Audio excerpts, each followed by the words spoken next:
పశ్చిమ గోదావరి జిల్లా నరసాపురం మండలం చిట్టవరం గ్రామంలో రుక్మిణి సత్యభామ సమేత శ్రీ మదన గోపాలస్వామి కళ్యాణ మహోత్సవం కన్నుల పండుగగా జరిగింది. స్వామివారి కళ్యాణ మహోత్సవాన్ని తిలకించేందుకు చుట్టుపక్కల గ్రామాలకు చెందిన భక్తులు పెద్ద సంఖ్యలో ఆలయ ప్రాంగణానికి తరలివచ్చారు. ఈ కార్యక్రమంలో ప్రభుత్వం విప్ నరసాపురం నియోజకవర్గం శాసనసభ్యులు బొమ్మిడి నాయకర్ పాల్గొని స్వామివారిని దర్శించుకున్నారు.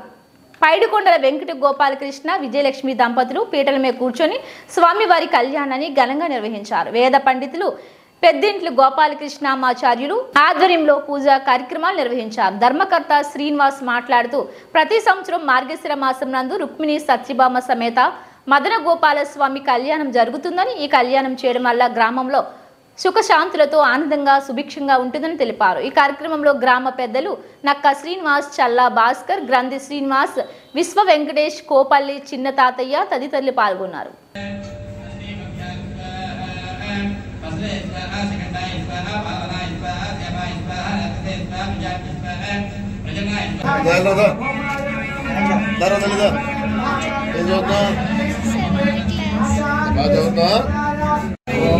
हरि ओम समरासुर श्री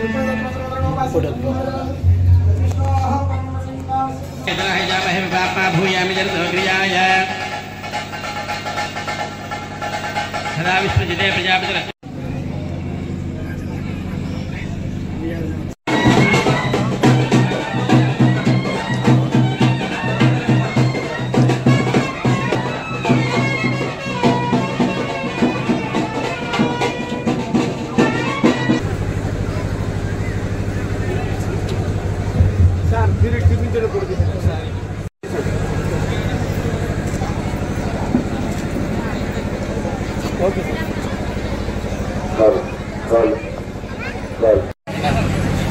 మొదటి రోజు సాయంకాలం ధ్వజారోహణ ద్వారా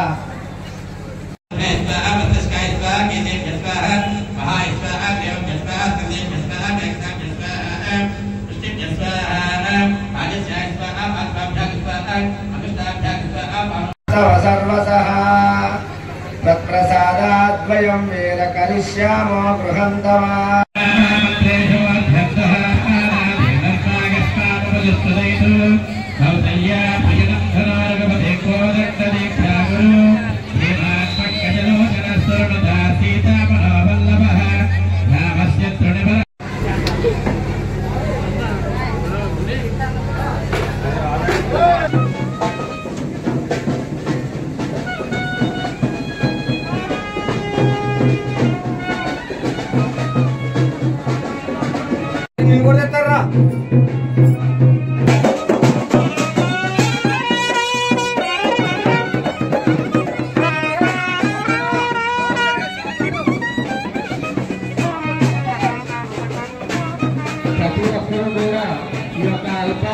చిట్టవరం గ్రామంలో చేసినటువంటి రుక్మిణి సత్యభామ సమేత జ్ఞానానుభవం దేవం ధర్మాణ స్ఫటికాకృతిం ఆధారం ధర్మ విద్యానాం భయగ్రీవముపాస్మహే శుభకరణ యావన్మనిశేషిష్టాయాం శుభదిదో శ్రీమాన్ శివతః గోత్రస్య నామధేయస్య గురు సాక్షాత్ పరబ్రహ్మ తస్మై శ్రీ గురవే నమః.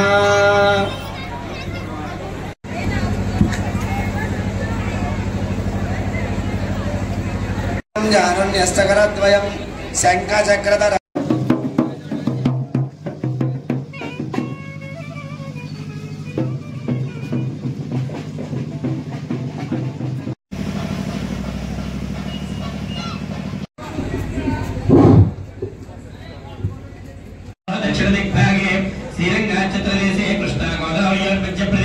శ్రీ రుక్మిణి సత్యభామ సమేత మదన గోపాల స్వామి వారి దేవస్థానం చిట్టవరం అండి. అత్యంత వైభవంగా ఈ యొక్క కార్యక్రమాలు ఈ రోజు నుంచి ప్రారంభించడం జరిగింది.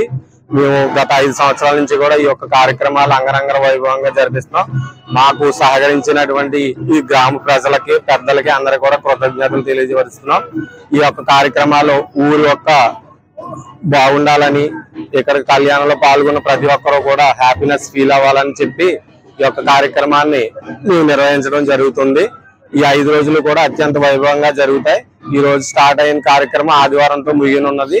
ఆదివారం కూడా అత్యంత వైభవంగా అన్ని కార్యక్రమాలు నిర్వహించి ఈ యొక్క కార్యక్రమాన్ని ముగింపుగా చేస్తాం. ఒక కార్యక్రమంలో ఈ రోజు కళ్యాణం జరుగుతుందండి. రేపొద్దున మరుసటి రోజు రథోత్సవం జరుగుతుంది. తర్వాత రోజు దేవుడి యొక్క గ్రామోత్సవ కార్యక్రమాల్లో వివిధ కార్యక్రమాలతో పాటు భరతనాట్య కార్యక్రమం కూడా ఉంది. అలాగే మనకి శనివారం వచ్చేటప్పటికి కేరళ నృత్య మేళం కూడా ప్రదర్శిస్తున్నారండి. ఆదివారం కార్యక్రమం వచ్చేటప్పటికి రాజమండ్రి వారిచే కోలాటం, ఆర్కెస్ట్రా, పుష్పోత్సవ కార్యక్రమాలతో స్వామివారి కంకణాలు పుష్పోత్సవ కార్యక్రమం అంటారు. దాంతో పాటు అన్న సంతర్పణతో పాటు ఈ యొక్క కార్యక్రమం ముగుస్తుంది.